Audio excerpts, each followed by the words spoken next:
बिस्मिल्लाहिर्रहमानिर्रहीम। अस्सलाम वालेकुम। इसारान का सलाम कबूल कीजिएगा। इसारान यूट्यूब चैनल, फेसबुक पेज पे मैं आपको खुश आमदीद कहता हूँ। हमेशा की तरह मेरी दुआ है कि अल्लाह ताला आपको अपने हिफ्ज़-ओ-मान में रखे, शाद रहें, आबाद रहें, अल्लाह ताला की अमान में रहें। आपके अहले खाना, आपके इर्द गिर्द जितने भी लोग हैं, अल्लाह ताला उन पर अपनी खुसूसी रहमतें रखे, आपको सेहत दे, तंदुरुस्ती दे, रिज़्क़ के ज़राए दे, आपकी माली मुश्किलात को जिस्मानी, रूहानी, इखलाकी जो भी आपके साथ इस वक्त कोई मसला दरपेश है, अल्लाह ताला आपका हामी व नासिर हो, आपके रिश्तों को मजबूत रखे, आप नज़र बद से बचे रहें। इमरान खान साहब के हवाले से मैंने कल सुबह जो व्लॉग किया था उसमें मैंने आपसे कहा था, नबील गबोल के हवाले से दावा किया था कि इमरान खान साहब से मामला चल रहे हैं और चीज़ें तेज़ी से आगे बढ़ रही हैं। कुछ दोस्त मुश्तरका जो हैं वो इस सिलसिले में इन्वॉल्व हैं, लेकिन जहाँ पे आके बात अड़ गई है वो इमरान खान साहब के एंड पे अड़ी है। अब इमरान खान साहब पे जो ज़िम्मेदारान हैं वो उन्होंने एक प्रेशर बढ़ाने का एक हरबा इस्तेमाल किया, बड़ा गहरा हरबा है। खान साहब को ये कहा जा रहा है कि अगर ये डील आपको ऑफ़र जो हुई है ये अब अगर आपने ना कबूल की तो फिर आपके को नताइज ये सामने करना पड़ेंगे। ये बड़ी एक इम्पॉर्टेंट डेवलपमेंट है आज जो पाकिस्तान के तारीख़ में हुई है। मैं इस पे आपसे आज व्लॉग में गुफ्तगू करूँगा। और दूसरे ये कि 5 अगस्त के हवाले से PTI की जो तैयारियाँ हैं वो उनमें कहाँ क्या कम है, क्या वाकई ही PTI 5 अगस्त को इमरान खान के लिए कुछ संजीदा एफ़र्ट करने जा रही है और इस एफ़र्ट के नताइज क्या निकलेंगे। क्या अलीमा खानम, पिछले कुछ दिनों से आपने नोट किया अलीमा खानम और नौरीन साहिबा के बयानात नहीं आ रहे, उन्होंने खामोशी इख्तियार कर ली। खामोशी क्यों इख्तियार की? क्या उन्होंने किसी के कहने पे की है खामोशी इख्तियार? कोई उनकी प्लानिंग का हिस्सा है? ये क्या है? आपस की कोई मामलात हैं जिसकी वजह से अलीमा खानम या उन्हें कोई हिदायत दी गई है, जेल से कोई हिदायत आई है जिसकी वजह से वो पिछले 2-3 दिन से खामोशी इख्तियार किए हुए हैं? दूसरा इंपॉर्टेंट टॉपिक मेरा ये होगा। और मैं वैसे चलते चलते मैं आपसे खलीज की जो सूरत हाल है इस पर पहले मैं बात करना चाह रहा हूँ। एक रेड अलर्ट जारी किया अमेरिका ने और उसने अपने शहरियों को एक बड़ी संजीदा सी वार्निंग जारी की है। उसने कहा कि ईरान पूरी दुनिया में जो अमरीकी इदारे हैं, जहाँ जहाँ अमरीकी तनसीबात हैं, जहाँ जहाँ अमरीकी मुफादात हैं, जहाँ जहाँ अमरीकी दफातर हैं, उन पर हमला कर सकता है। अब क्यों कर सकता है इसका ये एक हिस्सा, इसका पहला हिस्सा मैं भी आपसे डिस्कस करूँगा कि क्यों कर सकता है। दूसरी जानिब गुज़िश्ता 24 घंटे 48 घंटे के अंदर ईरान से बहुत सारे ममालिक ने अपने सफारत खानों को खामोशी से विड्रा कर लिए। उसमें जर्मन है, कुछ यूरोप के ममालिक हैं जिन्होंने ईरान से अपने सिफारतकारों को बुला लिए। अब जब आप इस बात को समझे, पहली वाली बात मैंने की कि वो हमला कर सकता है, दूसरी बात ये कि वो सिफारतकारों को बुला लिया, तीसरी बात ये कि खलीज की जंग जो है वो बढ़ गई है। कुवैत पे हमला हुआ है, बहरीन पे हमला हुआ है और इसके बाद हालात बहुत बुरी तरह ख़राब हुए हैं। पाकिस्तान हौसी बागियों के सामने खड़ा होने जा रहा है, जिसका मतलब ये होगा कि पाकिस्तान के बहरी जो ताकत है वो जाएगी और वो बहरी जो हौसी हैं जो वहाँ से सऊदी अरब से आने वाला तेल है उसके उनको हिट करते हैं टैंकर्स को, उनके लिए वो करेगी। यानी पाकिस्तान भी एक तरह से इस जंग का हिस्सा बनने जा रहा है। दूसरी जानिब अमेरिका ने ईरान के ऊपर एक फैसला कुन हमला करने का प्लान बनाया है। फैसला कुन हमला इन सेंस के पहले वो उस पहाड़ के ऊपर हमला करेंगे जहाँ पे ये इतलात है कि यूरेनियम ईरान ने वहाँ मुंतकिल कर दिया है। दूसरी जानिब वो जो अहम तनसीबात हैं उस पर हमला करेंगे। इस सुलह के दौरान, ये जो हमने सुलह का पीरियड गुजारा, इस दौरान अमेरिका के जो नेटवर्क हैं, स्पाई नेटवर्क, उन्होंने बहुत काम किया है और ईरान के ऊपर उन्होंने मार्क कर लिया कि इस बार उन्होंने किन किन रहनुमाओं को निशाना बनाना है और किन किन इमारतों को निशाना बनाना है। जो पहली वेव आई थी उसमें से तो ईरान निकल गया, वो अपने नुकसान के बाद उसने अपनी सफ़ों में से काली भेड़ें तलाश कर ली थी। इस बार एक नया हमला होने जा रहा है। अब जब ये नया हमला होगा तो यहाँ पर अब आप मेरी बात समझें, जब ये हमला होगा तो इसके जवाब में ईरान पूरी दुनिया में अमेरिका के जो मुफादात हैं उन पे हमला करेगा। खाली खलीज में नहीं, जहाँ जहाँ ईरान को मौका मिला वो इसका जवाब देगा। और ईरान के अंदर इस वक्त प्रैक्टिकली पासदाराने इनकलाब जो हैं उन्होंने मामलात को अपने हाथ में ले लिया है। अभी पिछले 24 घंटे के अंदर न्यूयॉर्क टाइम्स के मुताबिक ईरान के वजीर आज़म, इराकी वजीर आज़म ने ईरान को जंग बंदी की पेशकश की है अमेरिका के बिहाफ पे, लेकिन ईरान ने उसे मुस्तरद कर दिया है। और ईरान का कहना यह है कि जब तक भाई आप एक हमें अपने हुर्मस के हवाले से ये जो रोज़ रोज़ का मजाक है ख़त्म नहीं होगा, हमने अब इस बार कोई सुलह शुलह नहीं करनी, और इस बार फिर जंग है तो फिर जंग ही सही। और जो क्या कहते हैं ईरानी वज़ीर आज़म का जो बयान है उसको अगर आप दोबारा गौर से पढ़ें, उन्होंने कहा अगर हम नहीं तो फिर कोई भी नहीं, अगर हम तबाह तो फिर सब तबाह होंगे। यानी ईरानी ज़हनी तौर पे इस बात के लिए तैयार हो चुके हैं कि अगर ईरान पे फैसला कुन हमला हुआ तो फिर ईरान पूरी कुव्वत से अमेरिका में के जहाँ जहाँ मुफादात हैं उन पे हमला करेगा। पाकिस्तान भी उसमें आता है, अल्लाह खैर करे, अल्लाह ताला पाकिस्तान की हिफाजत फरमाए।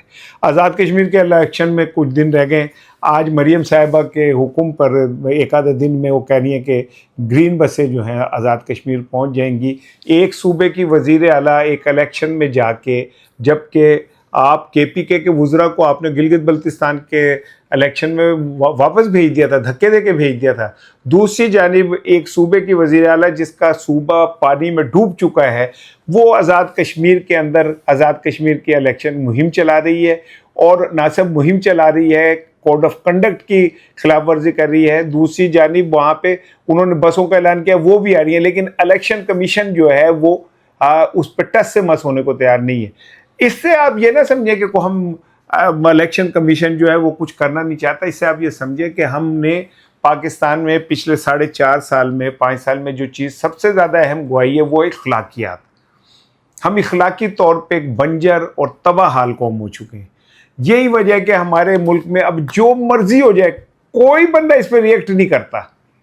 यानी मरियम नवाज़ वहाँ जाके वज़ीर आला पंजाब की होके अब वो इलेक्शन के अंदर मुदाखलत कर रही हैं, खिताब कर रही हैं, जलसे कर रही हैं और बसों का ऐलान कर रही हैं, बसें पहुँच रही हैं, लेकिन इलेक्शन कमीशन नहीं लेगा। इससे आप एक बात समझ लें कि इस सिस्टम ने ये तय कर लिया कि इमरान खान जो है और PTI जो है वो इस सिस्टम के का हिस्सा किसी शक्ल में नहीं बनेगी।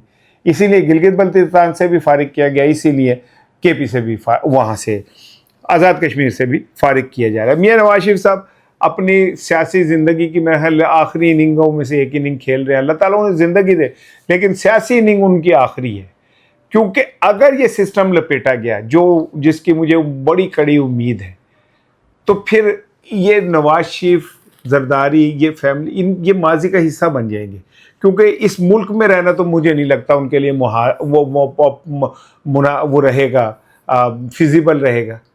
आप ये देख लें कि पाकिस्तान में जो शख्स भी रिटायर होता है वो फिर पाकिस्तान में नहीं रहता, या फिर वो भेस बदल के रहता है। अवाम में नफ़रत इस सतह की इन लोगों के हवाले से बढ़ गई है, और अगर कल को ये सिस्टम जो है कोलैप्स करता है तो जो इसके बेनिफिशरी हैं उनका तो कोई इम्कान ही नहीं है कि वो पाकिस्तान में रहें। लेकिन अभी तो बज़ाहिर ऐसा नज़र आ रहा है कि सब कुछ दो जमातों के लिए, पीपल्स पार्टी और मुस्लिम लीग नून के लिए सारा मैदान मेला सजाया जा रहा है। देखते हैं ये कब तक चलता है। बिलावल भुट्टो का जो एक क्या कहते हैं इंटरव्यू है, पॉडकास्ट है मंसूर अली खान साहब के साथ, ये बहुत पुराना डिज़ाइन हुआ था, लेकिन मसला ये पेश आ रहा था कि जो मुश्तक इतलात है कि पीपल्स पार्टी से अपनी मर्ज़ी से अपने एंगल से करवाना चाहती थी, जबकि मंसूर अली खान साहब का कहना यह था कि जी मैं जैसे पॉडकास्ट करते हैं वैसे करूँगा। तो वो नूरा कुश्ती टाइप कुछ नहीं होगा। इस वजह से ये बहुत डिले हो रहा है, मेरे इल्म में ये बात।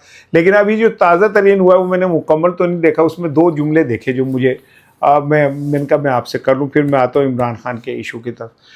बिलावल भुट्टो ने उस किताब में कहा कि जी क्या कोई बात हुई कि जी इमरान खान इतनी मुश्किल में, तो बिलावल भुट्टो ने कहा क्या उन्हें फांसी लग गई है, क्या उन्हें शहीद कर दिया गया है, क्या उनका ज़बान और यहाँ तक काट दिया गया है, क्या उन बेनज़ीर भुट्टो को जिस सेल में 50 सेंटीग्रेड में उन्हें रखा जाता था वहाँ पे रखा जा रहा है या कोई रखा जा रहा है। अच्छा देखें, जुल्फ़िकार अली भुट्टो शहीद की फांसी तो पाकिस्तान का एक बहुत बड़ा अलमिया है, मैं इसे इनकार ही नहीं करता। पाकिस्तान की डेमोक्रेटिक उसका सबसे बड़ा सानेहा है जुल्फ़िकार अली भुट्टो की फांसी। اور اب آگے دو چیزیں، بینظیر بھٹو کو جیل میں رکھنا اور جو ان کے ساتھ ہوا وہ کسی طرح بھی ایک روشن باب نہیں ہے، لیکن بلاول بھٹو سے میرا سوال یہ کہ کیا کس نے تھا؟ ضیاء الحق نے۔ ضیاء الحق کو پھر سپورٹ پنجاب میں مضبوط کس نے کیا؟ نواز شریف نے۔ نواز شریف نے ضیاء الحق کو اپنا روحانی باپ قرار دیا۔ اچھا، یہ جو زبان کٹی آصف زرداری کی اور یہاں گردن پہ چھری چل گئی، کس کے دور میں ہوئی تھی؟ کون تھا اس ٹائم وزیر اعظم؟ کس کے کا آئی جی تھا سندھ کے اندر جس کے اوپر یہ الزام لگایا جاتا؟ اللہ انہیں جنت نصیب کرے، وہ ان کا انتقال ہو گیا، تو کس کا تھا؟ بلاول بھٹو۔ اگر آپ میں تھوڑی سی بھی کوئی ہمت ہے جو ختم ہو چکی ہے، اور آپ تو مجھے دکھ ہوتا ہے کہ ذوالفقار علی بھٹو کی لیگیسی ایسے لوگوں کے ہاتھ میں آ گئی ہے جو اس کے قاتلوں کے ساتھ مل کے اور بھنگڑے ڈالتے ہیں اور موجے کرتے ہیں، اور ہمت میں تو کہو نا کہ نواز شریف نے زبان کٹوائی تھی زرداری کی اور گردن پہ چھری چلوائی تھی، اگر تم میں اخلاقی جرت ہے، ہوگی نہیں اخلاقی جرت تمہارے پاس کہاں سے آئے گی؟ اچھا جی، اب آ جائیں اصل ایشو کی طرف۔ اصل ایشو یہ ہے کہ آج سپریم کورٹ نے ایک فیصلہ دیا ہے، اور اس میں انہوں نے کہا کہ عمران خان کے تمام کیسز اور سمیت نیب کے جتنے بھی مقدمات ہیں وہ آئینی عدالت میں سنے جائیں گے۔ دوسری جانب وفاقی آئینی عدالت میں سہیل آفریدی کے خلاف جو دائر درخواست ہے ان کی سماعت شروع ہونے جا رہی ہے۔ 29 جولائی کو رہائی فورس کے حوالے سے جو درخواست ہے وہ ہوگی، اور 29 کو ہی 29 اور 9 مئی کے جو مقدمات کی واپسی تھی کے پی میں اس کے حوالے سے ہوگی۔ اب اگر اب اس سین کو اگر آپ دیکھیں تو آپ کو ایک بات سمجھ آ جائے گی کہ آئینی عدالت کے بعد تو کوئی عمران خان صاحب کے پاس موقع نہیں رہے گا اگر ان آئینی عدالت سے ان کے لیے فیصلے آ گئے۔ اب یہاں پہ آپ ذرا ایک لمحے کو توقف کریں اور اب آ جائیں عمران خان کے ساتھ جو معاملات چل رہے ہیں اس پہ۔ پچھلے کئی اٹیمپٹ ہو چکی ہیں عمران خان کے حوالے سے، جہاں پہ آ کے ان سے کہا گیا کہ جی آپ 9 مئی ایک ایسی دیوار ہے کہ اس کو کسی طرح گرائیں۔ اعجاز الحق نے ایک دفعہ نہیں 2 دفعہ اپنے گفتگو میں یہ کہا۔ ایک دفعہ تو انہوں نے یہ کہا تھا کہ عمران خان سے کہا گیا کہ آپ صرف چھوٹا سا ریگریٹ کر دیں، تو عمران خان نے ریگریٹ بھی نہیں کیا۔ اس کے بعد اعجاز الحق نے جو دوسرا انٹرویو دیا نعیم اشرف بٹ کو پی ٹی وہ اے آر وائی والوں کو، اس میں انہوں نے کہا کہ انگیجمنٹ چل رہی ہے، بات چیت ہو رہی ہے، بظاہر ہر چیز ایسا لگ رہا ہے باہر کنٹرول میں ہے، شہباز شریف کی موجیں لگی ہوئی ہیں، پیپلز پارٹی مسلم لیگ نون کو کھل کے کھیلنے کا موقع مل رہا ہے، لیکن پاکستان میں کسی وقت بھی کچھ ہو سکتا ہے۔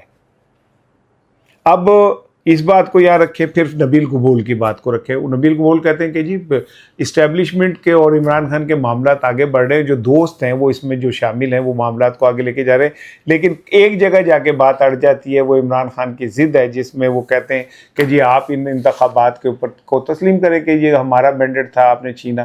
عمران خان کا دوسرا یہ کہنا تھا کہ جی اگر ہمارا مینڈیٹ تھا تو پھر ہماری حکومت ہونی چاہیے، جبکہ جو اسٹیبلشمنٹ کی ایک ہی بات کی خواہش ہے کہ عمران خان 9 مئی کے حوالے سے کوئی ریگریٹ کر دیں، کہہ دیں کہ وہ غلطی ہوئی اور ایسا نہیں ہونا چاہیے تھا، جہاں پہ یہ آ کے سوئی اڑی ہوئی ہے۔ اب جب یہ سوئی اڑی ہوئی ہے اور سارا ہاتھی نکل گیا، پونچھل رہ گئی ہے اور یہاں اڑی ہوئی ہے، تو یہاں پہ یہ جو آئینی عدالتیں ہیں، آئینی عدالتوں میں کیسز کی شفٹنگ کا مطلب صرف یہ کہ عمران خان پہ ایک پریشر بڑھایا جائے کہ اب آپ کے پاس یہ آخری چانس ہے۔ اگر عمران خان اب بھی اس ڈیل کو ایکسیپٹ نہیں کرتے تو پھر آئینی عدالتوں سے فیصلے آنے شروع ہو جائیں گے۔ آئینی عدالت اگر فرض کریں یہ کہتی ہے کہ کے پی کا وزیر اعلیٰ جو ہے وہ اس نے 9 مئی کے اندر وہ ریڈیو پاکستان کیس میں مجرم ہے، تو اس کی وزارت ختم ہو جائے گی۔ یہ خوف اپنی جگہ پہ سہیل آفریدی کو ڈال دیا گیا، رہائی فورس بنائی گئی، وہ کھایا پیا کچھ نہیں، گلاس توڑے بھرانے والی بات ہے کہ رہائی فورس نے کام بھی نہیں کیا، کچھ بھی نہیں کیا، اس کے خلاف رٹ ہو گئی، رٹ آئینی عدالت نے قبول بھی کر لی اور اب اس کی سماعت بھی ہو رہی ہے۔ اس سے آپ کو اندازہ ہونا چاہیے کہ جو سہیل آفریدی ہیں ان کے گرد بھی ایک گھیرا بنا دیا گیا کہ اگر کوئی مزاحمت ہوگی تو وہ کے پی سے ہوگی، اور کے پی سے ہوگی تو سہیل آفریدی یا وہ مزاحمت کروا سکتا ہے یا روک سکتا ہے، تو سہیل آفریدی کے گرد بھی ایک دائرہ لگا دیا۔ دوسری جانب عمران خان صاحب کے اوپر پریشر ڈیولپ کرنے کے لیے آئینی عدالتوں के में से उनके सारे केसेस शिफ्ट हो गए। अब इसका मतलब ये है कि अगर आईनी अदालत इमरान खान साहब के हवाले से कोई फैसला देती है तो फिर आप ये समझ लें कि उसको चैलेंज ही नहीं किया जा सकता कहीं पे भी। ये सारा प्रेशर इमरान खान पर डेवलप किया जा रहा है ताकि उन्हें कहा जाए कि ये आपके पास आखिरी चांस है डील का, अगर आपने नहीं किया तो फिर आईनी अदालत से जनाब अली आपके ऊपर जो है मलबा पूरी तरह तैयार है, ना आप भाग सकते ना आप बच सकते। अच्छा जी, मैंने एक ज़रा थोड़ा सा कोशिश कर रहा हूँ कि मैं कुछ चीज़ें आपके साथ नई भी शेयर करूँ। हम सियासत पे बात करते हैं, बहुत कुछ बात करते हैं, लेकिन हम कुछ व्लॉगर्स जो हैं वो कंस्ट्रक्टिव बात करते हुए घबराते हैं, क्योंकि उन्हें ये होता है कि उनके देखने वाले शायद कोई पॉजिटिव बात सुनना पसंद नहीं करते। उनको तो बस चाहिए कि अब हुकूमत टूट गई, इमरान खान को रिहा हो गए, वो इस टाइम जो है बनी गाला में बैठे हुए झिंगा लाला कर रहे हैं, और ये वो मतलब जिन्ना को झूठ बोल के तुसी सामने वाले नूं का अपने नाल रला सकते हो ना, तुसी रला लो, और उसके बाद उस पर शर्म भी ना खाएं। जैसे हुकूमत हमारी ऊपर बैठी हुई है, वो शर्म नहीं खाती ना, जो मर्जी कह दे, चाहे अब झूठ हो, सब कुछ उसे पता था लेकिन वो बेशर्म। ऐसे ही हमारे बहुत सारे व्लॉगर्स भी बेशर्मी का मुजाहरा कर रहे होते हैं, सब कुछ कह रहे होते हैं। मैं सारे दोस्तों को नहीं कह रहा, मैं कुछ लोगों की बात कर रहा हूँ। तो मैंने कहा कि आखिर में आपसे कोई अच्छी बात भी मैं जाते जाते कर लिया करूँगा। ये जमील अतर काजी साहब हैं, उनका की एक किताब है, और इसका किताब का नाम है अखबार फरोश से अखबार नवीस तक। जमील अतर साहब बड़े सीनियर मोस्ट जो हैं सहाफ़ी हैं, और इस वक्त अल्लाह ताला उन्हें सेहत ज़िंदगी दे, तंदुरुस्ती दे। वो एक बहुत बड़ा अपना मीडिया हाउस है जिसको हेड कर रहे हैं। में जमील अतर साहब ने अपनी ज़िंदगी के जो वाक़यात लिखे हैं सो लिखे हैं, लेकिन इसमें जो उन्होंने अपनी स्ट्रगल है उसको भी लोगों के साथ शेयर किया है। अखबार फरोश से अखबार नवीस तक बड़ी पढ़ी जाए मज़ेदार किताब है, पढ़ने के काबिल किताब है। और मुझे ये इसलिए भी पसंद है कि क्योंकि मेरा पूरा कैरियर अखबार फरोशी का है। मैं बसों में अखबार बेचता था, बाकायदा आवाज़ लगा के अखबार बेचता था। 1 साल नहीं, 2 साल नहीं, मैंने 10-12 साल अखबार बेचे हैं। इसी में अपनी एजुकेशन कंप्लीट की, इसी के अंदर मैं आगे बढ़ता रहा। सुबह रात को अखबार बेचता था, शाम को मैं कारखानों में काम करता था, दोपहर को एक जगह में चपड़ासी था।